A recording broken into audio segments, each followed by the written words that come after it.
Welcome back to the second of 3 videos where we chronicle our June trip through some of the western states.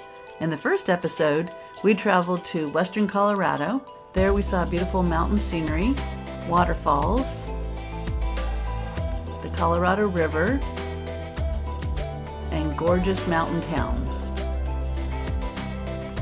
In this video, we leave Colorado and head back west through Utah, then heading south into a town we visited 6 years ago and just loved, which was Moab, Utah.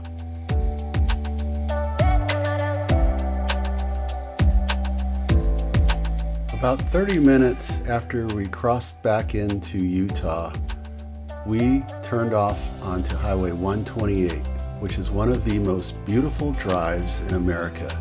It's called the Upper Colorado River Scenic Byway, and we had been on this road 6 years ago and taken aback by the absolute gorgeous scenery along this 44-mile stretch of highway. Once we began to parallel the river, we started to see kayakers and rafters in large groups. We also stopped several places along the highway to take pictures. Eventually, our beautiful drive along Highway 128 intersected at the main Highway 191, which enters Moab. We turned left and went just a few miles down the road to what would become our stay for 4 nights in Moab, called the Portal.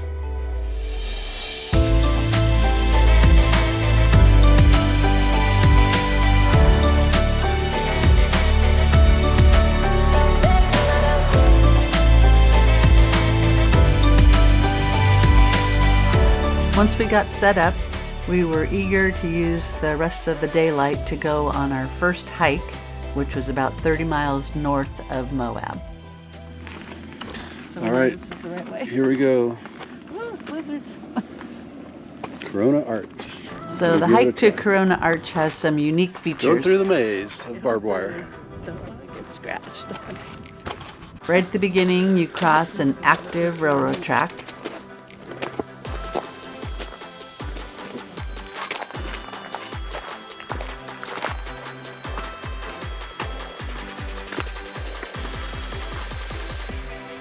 A little further into the hike, you have to go up a metal ladder in order to get to the next section. And then a little further on down, you have to use a cable to walk up these steps that are chopped into the sandstone and help you walk across the slick rock. We've gone 3/4 of a mile so far, and we are headed to that arch right there, which is the Corona Arch, and there's another one. Can you see it over here? That's the bow tie arch. Should be about another 3/4 of a mile. We've arrived at Bow Tie Arch, and I had the question earlier if that cave-looking thing could eventually become an arch, and it looks like it is. And I think this might even actually be called a window. So eventually, 1.5 miles into the hike, we reached our destination, Corona Arch, which is 140 feet across and 105 feet high. All right, we finally got here to our first set of arches, just a few hours after getting the RV all set up. This is Corona Arch, and we've made it.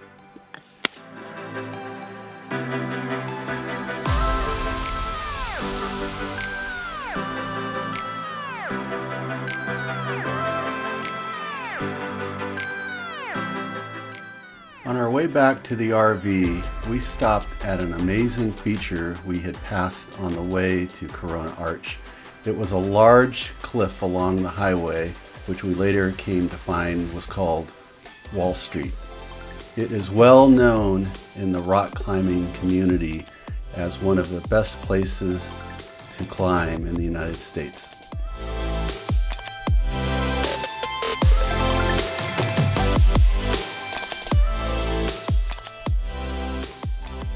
Once we were done hiking and exploring, we decided to head out for dinner that night and found a great pizza place in the town of Moab called Antica Forma. They really seem to pride themselves on quality ingredients. In fact, they said all their ingredients are either flown in from Italy or made in-house daily. And their pizza oven was, in fact, even flown in from Naples. Anyway, the food was great, atmosphere was great, and we will definitely be back once we head to Moab again. The next morning, we got an early start and took the short drive over to Arches National Park, where we would spend a lot of time hiking over the course of the next 3 days. Arches National Park is over 76,000 acres and has over 2,000 documented arches. 803.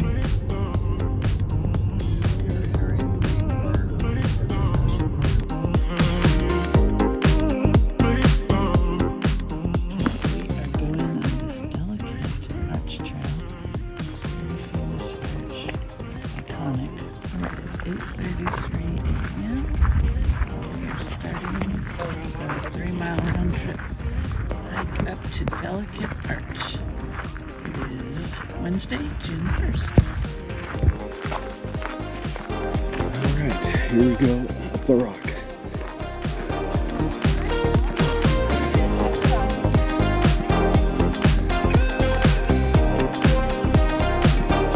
So something unusual that most people might not see in California, I don't think, is this is slick rock. So the whole section of the hike, we're on a rock versus being in dirt.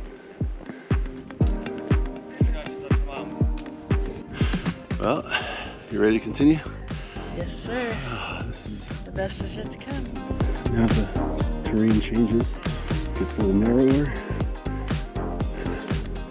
a little more vegetation. We're about 1.25 miles into this thing in about 45 minutes.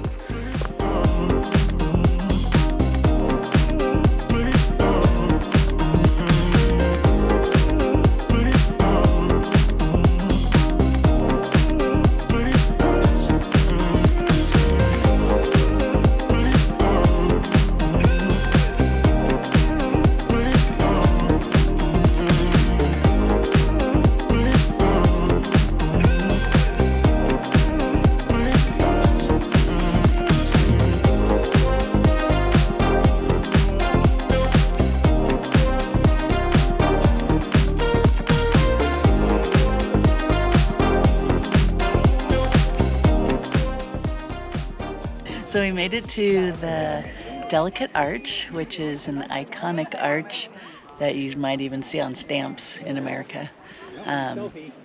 It was about 1.5 miles up. It'll be 1.5 miles down.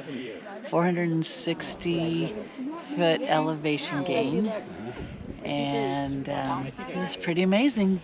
It's amazing when you get here. It's worth the trek. Absolutely. It's not Moderate. as scary as I thought it was going to be. Yeah, moderate hike. Just Going stop up the a rock. lot. Going up the rock was challenging, just from a strenuous standpoint. Yeah, but just take a lot of breaks, bring a lot of water. I didn't think it was as scary as I thought it was going to be. But it's more amazing than I thought too. Not sure if you can tell, but it's actually high enough to cover a 4-story building.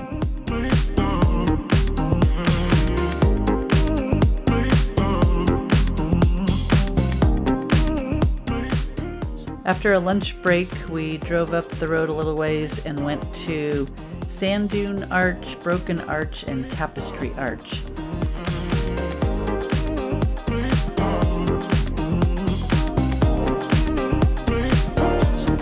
Sand Dune Arch was really close to the parking lot, had a lot of sand, and kids really loved to play in that section.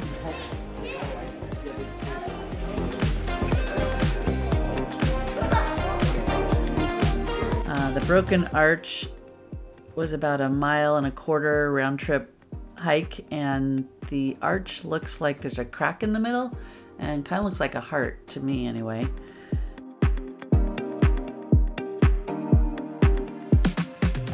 And then Tapestry Arch was another 1/2 mile or so beyond Broken Arch. Thank goodness for these little rock stacks that are called cairns. They really help you figure out the pathway when you're not sure.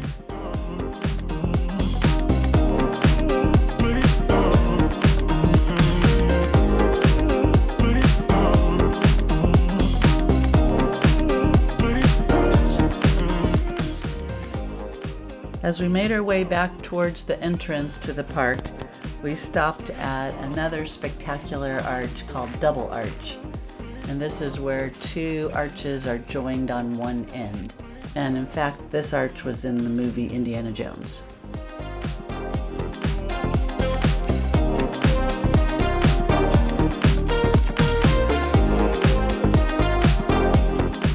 Our last stop before we exited the park was Park Avenue, which is near the entrance to Arches. And it is a beautiful canyon that has its name for looking like the skyscrapers of New York City.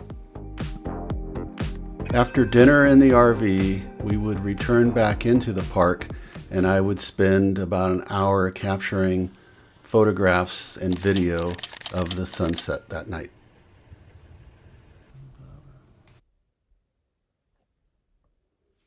For our next day, we took about a 45-minute drive to two parks that were very close to each other, Deadhorse State Park and Canyonlands National Park. Deadhorse State Park gets its name from the legend that wild mustangs were corralled up on the point, and for some unknown reason, the cowboys left the horses there without water, where they died of thirst within view of the Colorado River. They're 2,000 feet below. After spending about an hour and a half in Deadhorse State Park, we went just a few miles away to Canyonlands National Park. And there we saw one of the coolest arches on our trip, which was called Mesa Arch. Mesa Arch is a half-mile loop trail. The interesting thing about Mesa Arch is that it's perched over an 800-foot drop, and you have a rare situation of looking down through the arch into the canyon as opposed to looking up through the arch towards the sky.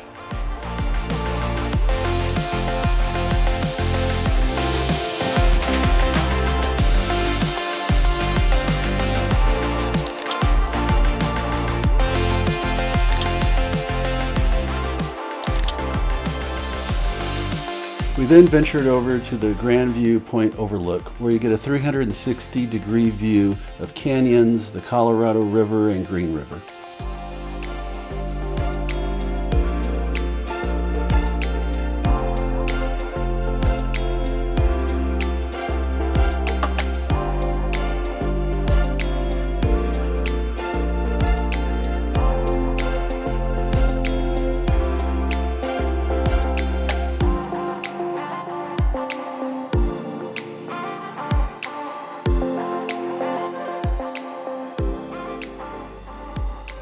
After exiting the parks, we headed back to our home base and we went swimming, and then we cooked dinner on the Blackstone. I prepared it like we do our salmon, with garlic and lemon and rosemary and ground pepper, and I did Himalayan salt this time. And so yeah, it smells really good actually. The beautiful surroundings to the barbecue.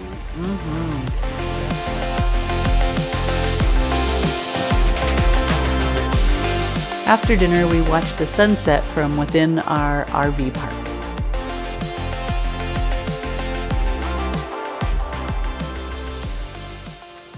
The next morning, we went back over to Arches National Park, and our first hike was at Landscape Arch.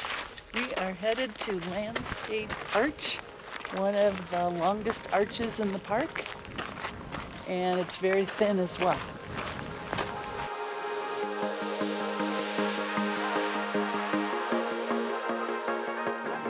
Beautiful,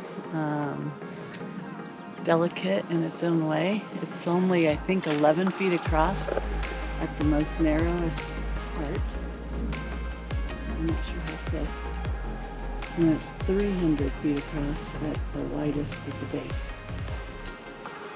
So it's impressive and a beautiful hike too. Such a more interesting hike than some. And there's many people as we saw in the parking lot. We're here all by ourselves right now. I know. It's Okay. crazy.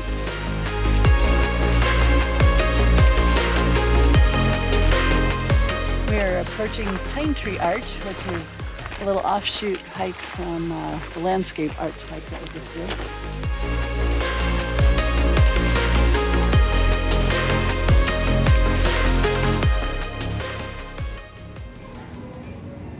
For lunch, we headed back to the spot we thoroughly enjoyed 6 years ago. I've been waiting for 6 years to come back here. This salad with strawberries and goat cheese and candy pecans, and now I got it in a wrap. So we're trying to wine taste in every state, and we were fortunate to find a winery right in Moab. When we hear back those things, we bottle them, we label them, we sell them. They never leave Moab, really, unless, you know. Until I take it home. Exactly. Yeah. We had such a great time in Moab, we will definitely be back. In our next video, we head south to Monument Valley, which is some of the most gorgeous scenery in the United States. We go on to the Navajo Nation and get guided tours of their rich culture. We also see some beautiful scenery from up on high, and we also go to where 4 states intersect.